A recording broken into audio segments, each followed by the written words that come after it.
Good morning, everyone. My name is Dr. Yasmin Flores, and I am the host of the Arts at EPCC. Welcome back, everybody. With me today from the theater department here at the college is Dominic Pagano. Hello and good morning. Good morning. How are you? I'm doing good. How are you? I'm good. Awesome. Things are great. Very good. Yeah, thank you nice for to see coming you again. in. Yeah. No, thank you. Yes, absolutely. Dominic's been kind enough to do this interview with such a busy, hectic schedule. So speaking of schedules, so let me explain to our audience what you do for the theater department. You basically build the sets, right, for all the productions. Mm-hmm. Recently, The Romancers. Yes. Okay. So tell me a little bit about that set. So partially some of the issues we've been having during the period of COVID is finding shows that we can legally produce as a department. So as you may know, we have to pay for all the rights for all the shows that we choose to do. Even though we're an educational entity, we still have to kind of, our schedule is determined by, you know, what is available, what we can purchase, what we can afford. So during the time of COVID, a lot of these production companies or these companies that hold the rights to plays ultimately decided, or they didn't have a system in place to be able to stream, which is mainly what we've been focusing on. So we've been working with MassCom to film our productions, put them on YouTube through the college's channel, and because we can't have audiences. So we have not been able to find shows. So leading back to The Romancers is public domain. It's an older production written, I believe, I should know the exact date, but I don't. That's okay. I believe in the early 1800s, and it's the story that was eventually turned into a production called I can't remember that either on the spot. That's okay. So we've focused on shows that we can do that are classics, which work really well for the students. And so The Romancers was a comedy, which was a lot of fun for the students, but it was difficult to do because comedies need audiences. Right. That was one of the issues that we had. So we on that set, we focused on kind of a garden scene. I don't know if you guys have pictures or images of it, but it's kind of rock walls, and so it gave the students an opportunity to figure out how to make fake stone for the production. And we had some trees that we were able to procure, and vines and all those fun little things, and fake flowers. And so we tried to make it as pretty as possible, but also as simple as possible for the production, because we run on a very tight time frame in terms of not only the amount of time we have, but also the budget we have. So, it's always those considerations that go into it. We have to think about, okay, how much time do we have to build a production? How much money do we have? What kind of things do we already have in terms of our stock? Things that we've built in the past that we can reuse. Is it possible to kind of put some of those into place for this production? So all of those considerations come into play in terms of not only the shows that we're going to produce, but in terms of how we're going to implement that initial design. So. Yeah, there's a lot of considerations. All of this is at Trans Mountain. Yes, so we have our performance space at the Trans Mountain campus, the Forum Theater. It's a great little space. We've been able to really kind of turn it into more of a performance space, and then the hopes is that the college is really supportive of all the arts from what I've seen and all the people that I've worked with. We're hoping to get a new theater, down the line. So the conversation's been kind of knocked around a little bit for some time. So, but we are really kind of proud of what we're able to do with our students with a small department.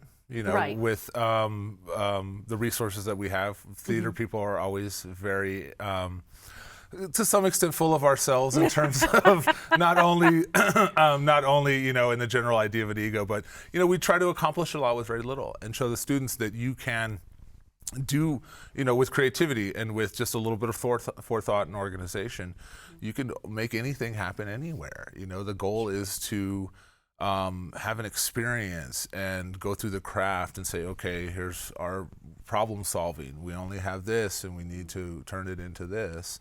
And so how are we going to do it the best that we can? So, I like to feel that we've accomplished that on a regular basis, but, COVID's been challenging. which Right. I'm sure, for everyone in the live performance industry. Of course. Yeah, absolutely. And I think, well, obviously we're in admiration of what you all have done. And because I have to say, so for those of you that don't know and you haven't had a chance to check it out, YouTube, the EPCC TV channel on YouTube, has several of the productions, recordings of the productions that you all have done, to include The Romancers, which was just uploaded a few weeks ago, and also some of the previous stuff, the one from the 1940s. Candy Madsen, That's the it. radio drama. There Yeah. you go, yes. Again, we had the issue of not being able to find a production that would legally allow us or give us the opportunity to stream. So we found an old radio show, we revamped it a little bit. We thought it'd be a fun idea to do a small kind of radio program, a mystery, kind of murder mystery, and the students really enjoyed it. Yeah. We got to do some of the kind of Foley sound effects that you have in terms of older productions. And it was a fun little thing, We work with Michael Head in the mass comm department, and he does a remarkable job of filming all our productions, really great job of editing.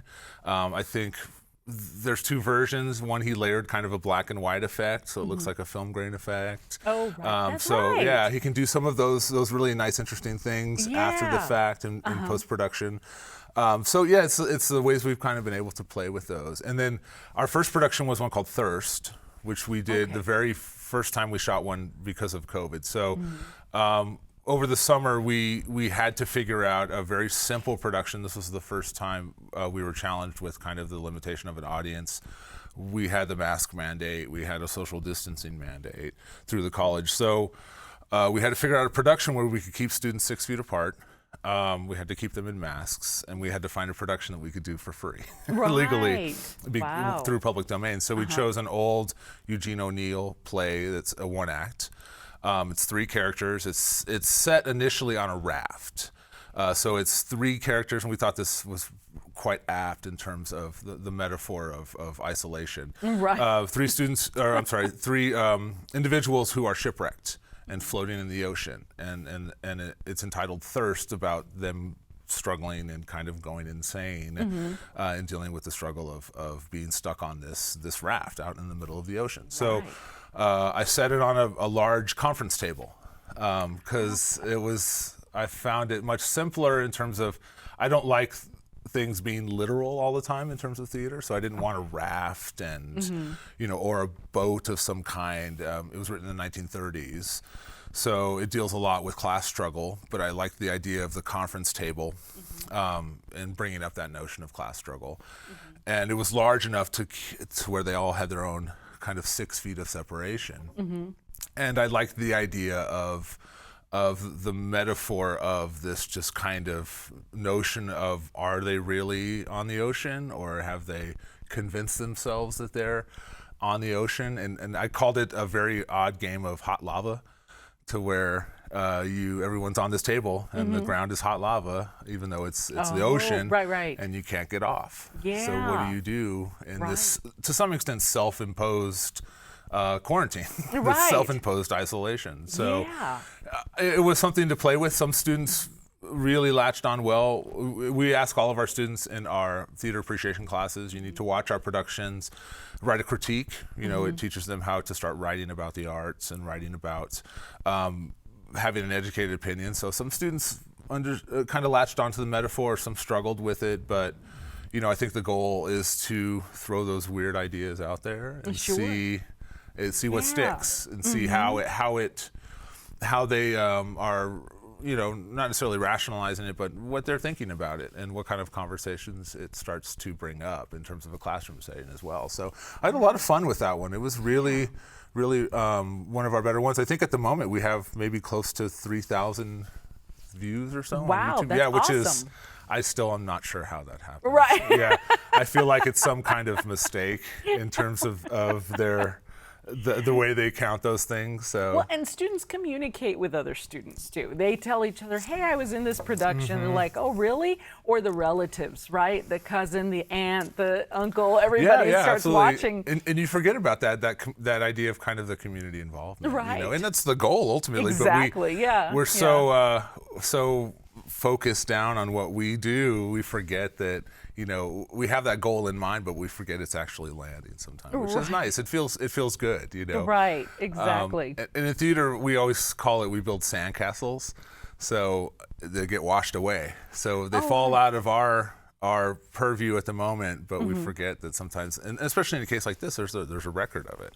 Right. So yeah, this is the first time we've done productions that we have a kind of record of that we can continue, that people can continue to see, and so because we're so used to it just being gone. Exactly. Yeah, which I love. I love that idea. Yeah. But yeah, it's nice to see people can come back to it, and students who can experience it again too. They have this thing that they did that they worked really hard on, and something to showcase. I think that's why a lot of students who are performers maybe, or who are technicians, also gravitate towards film, because we have that record of it, and it sticks around in the consciousness as opposed to just just gone. Ultimately, I wish you could have seen the show. It was amazing. And, Right, exactly. But no, yeah. That's so funny. So now here's a question for you. So when I think of you, and I was thinking about this morning, if I just saw you randomly, right, and I didn't know who you were, my hunch would be this guy works at a hardware store.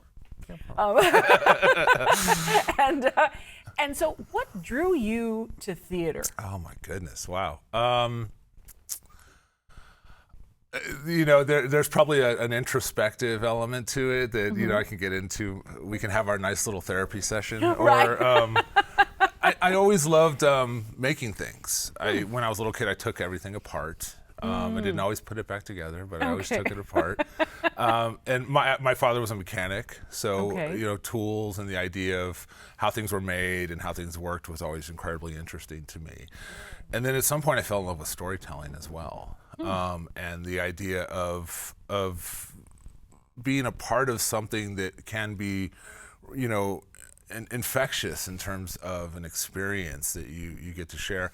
I did some performing in high school as well, so I don't know. I think back and I think about the first times I ever kind of entered a theater, and theaters have a certain smell. That is kind of unique. Yeah. How about that? Yeah, I never thought about that. Yeah, and they really do. And that, I don't know, it kind of permeate, it kind of soaked into my I don't want to say soul, because it's such a silly word to some extent, but also not really. But it impacted me in a way that was really quite profound, and it's always stuck with me. And then working professionally, I got my bachelor's from UTEP and in tech theater, and I've always found different venues that I've, in terms of working in film or working in television, have always kept me really interested. And there's always a kind of, you have to keep learning in this industry.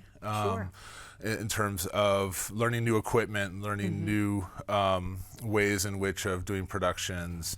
There's constant problem solving. It's always kept me interested, and it's always kept me tied in terms of the things that I really have kind of always drawn towards. And then I love the idea of performance. There's something so incredibly amazing about this thing that we do as human beings.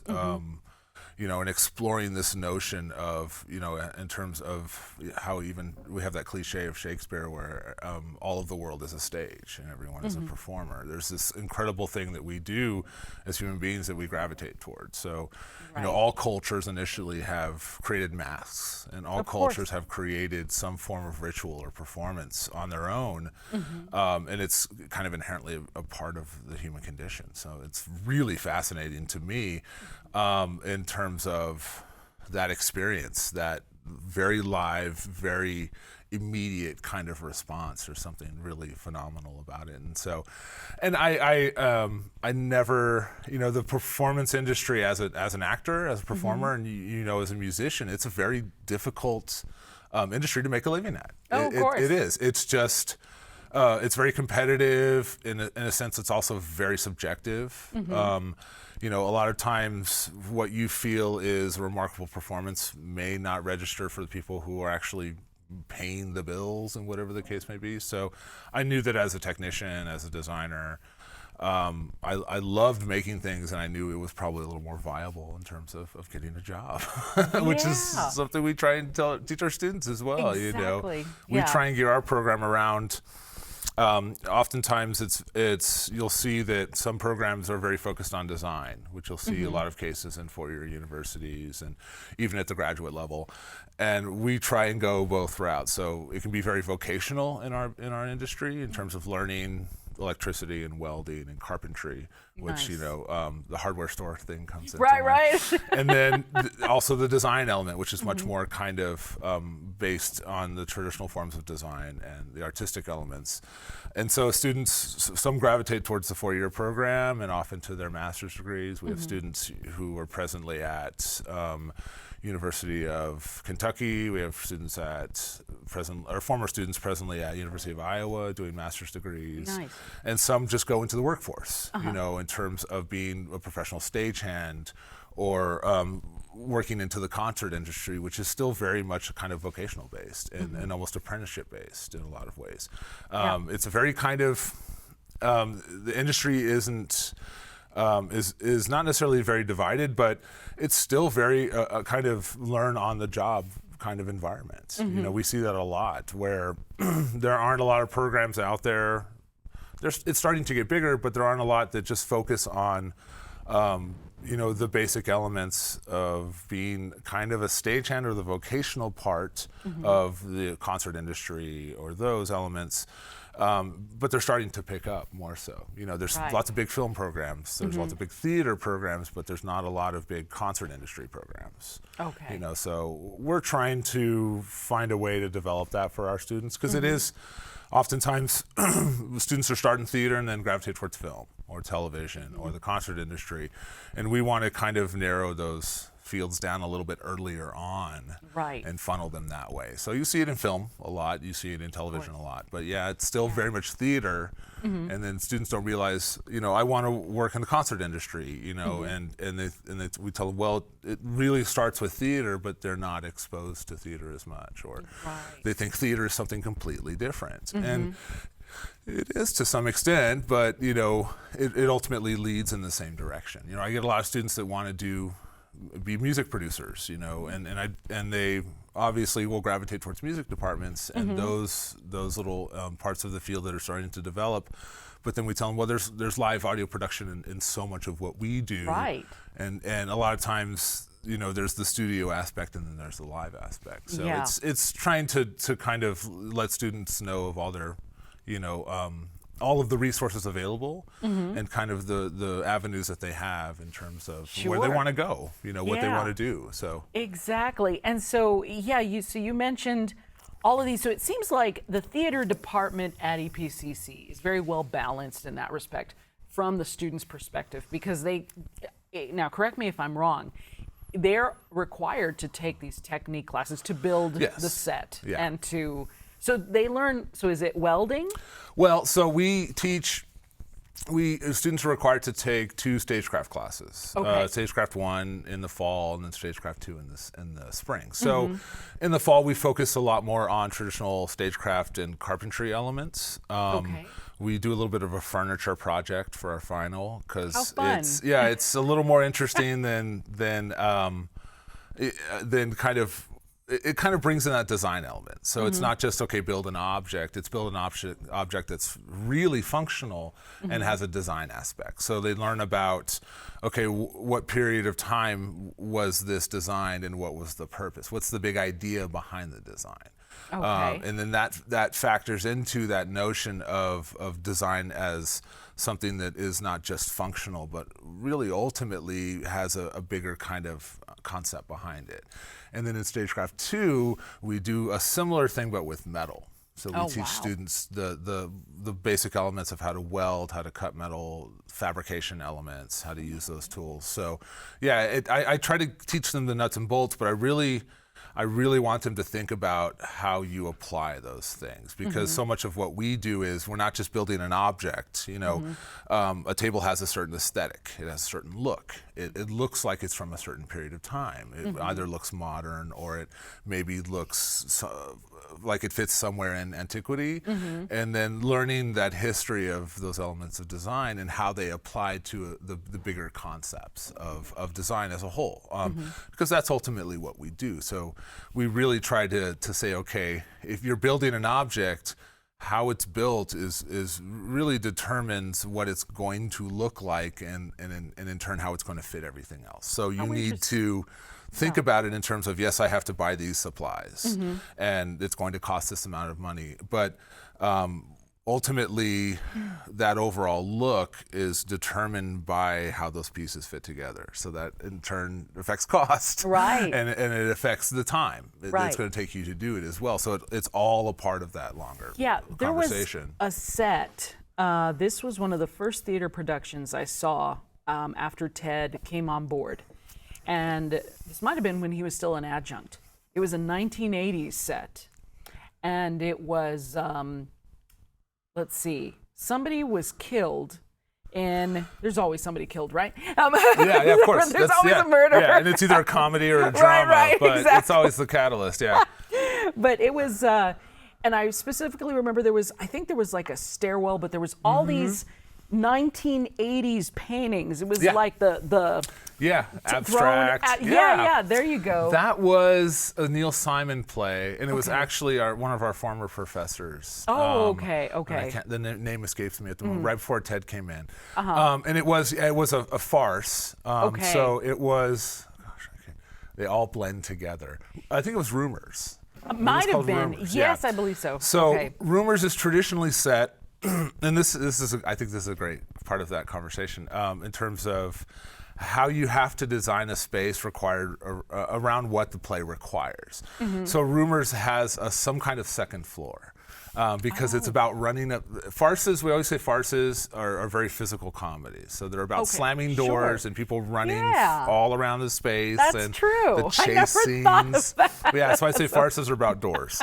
And they always have to have at least 3 doors for some reason, because it's one person entering and one person entering, and then, or people missing one another and the doors slamming. Sure. So Rumors requires a second floor. Second floors in our space are really, really tricky. Of course. Because we have this very squat kind of our proscenium opening, the opening space in our theater is 12 feet high. Wow. Yeah, which is really, really short for a theater. Because it was built as a lecture hall and not necessarily a performance theater. Exactly. So we have to figure out a way how to do a second floor. So we oftentimes think about, okay, can we do this show? It has this second floor. How does that factor into the action in terms of the way people are moving? Does it have to be a complete second floor? Rumors is very much about this young married couple that has a lot of they have a lot of money at a young age.